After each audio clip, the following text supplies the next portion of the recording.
নতুন চাকা পুরাতন হইবে তাতে জঞ্জি ধরিবে বেলবাতির টনটন আওয়াজ বন্ধ যে হইবে আরে বেলবাতির টনটন আওয়াজ বন্ধ যে হইবে তোমার নতুন সাইকেল পুরাতন হইবে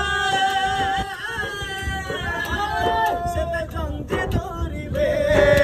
বেলবাতির টনটন আওয়াজ বন্ধ যে হইবে।